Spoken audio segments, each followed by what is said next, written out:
I'm Bob Pooler, and with me in the hometown radio WIRY studios, Cindy Rotz and Plattsburgh State head hockey coach Bob Emery. Good morning, Bob, and good morning, Cindy. Good morning, morning, Bob. How's everything going today? It's going well, thank you. And Bob, of course, Bob, you'll be starting hockey just a few more weeks away. But Cindy, tell me a little bit about the North Country Down Syndrome Association. Now, you have something special, very, very special, coming up this Saturday, don't you? We do. We have a wonderful young woman who is 30 years old with Down syndrome coming from Portland, Oregon to give a motivational speech. And she's an amazing young woman, and she has many accomplishments underneath her belt.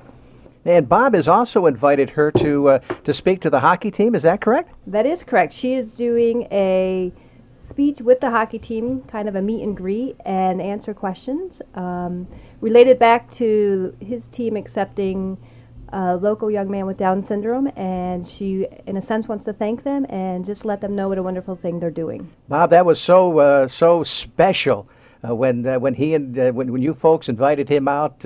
The year before last to accept the trophy that, or I guess it was last year. Was it last year when you won the SUNYAC championship? Well, but Maddie's been with us, I think, for 4 years now, and every time we win a championship, Maddie is the official trophy acceptor for us, and we got to kind of tame him down sometimes, Bob, because he kind of not so much shoves it in the other team's face, but he is very exuberant when he throws that trophy up right away. But it's all for the smile on his face, and he really enjoys it, and so he'll be accepting all the trophies. And this year, Coach Moffat came up with a great idea: is during our red-white game, we're going to play for the Maddie Cup, so so it'll be a little extra something for that, and Maddie will be the presenter instead of the acceptor.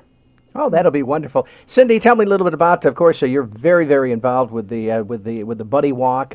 Tell me a little bit about how you got involved with the North Country Down Syndrome Association. Almost 13 years ago, we gave birth to our middle child, Brett, who was diagnosed 12 hours after birth with Down syndrome. My husband Tracy and I knew nothing, so it was kind of a shock. And when we turned to find local information, there really wasn't much. So we chose to buckle down, and hopefully the parents who have a child with Down syndrome after us wouldn't go through the same experience, and we started the North Country Down Syndrome Association. What have you learned over these past 12, 13 years?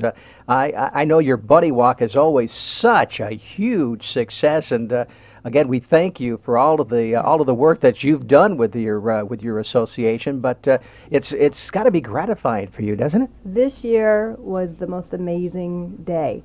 To walk around and see 1,300 people support something that my husband and I started literally in the hospital room holding a newborn baby was more than amazing. So that in itself is the reason we keep going, because we see that we're reaching out, we're creating a huge sense of awareness, which is all we want to do. We just want everyone to accept individuals with Down syndrome for the people they are and for being more alike than not. And we've been accepted with open arms, so thank you to everyone. Now, Karen Gaffney is going to be speaking to the hockey team, as head coach Emery mentioned, but she can the local people can see Karen speak as well on Saturday night. Saturday night at 6 p.m.